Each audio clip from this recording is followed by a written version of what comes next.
कर चाट के कर चाट के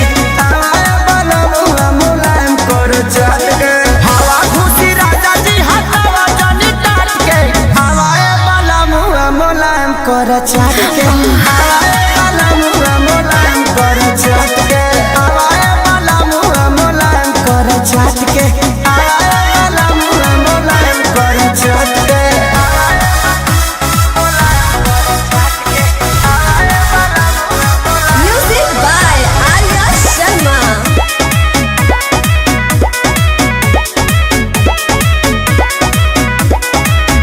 जब पसेना त बड़ी छन छनाला एको पल के दूरी न सहल सहाला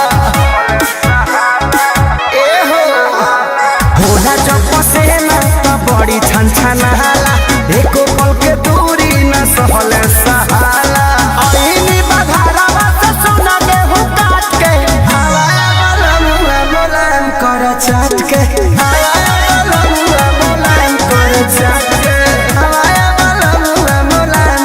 चाट के वाला मुआ मुलायम कर चाट के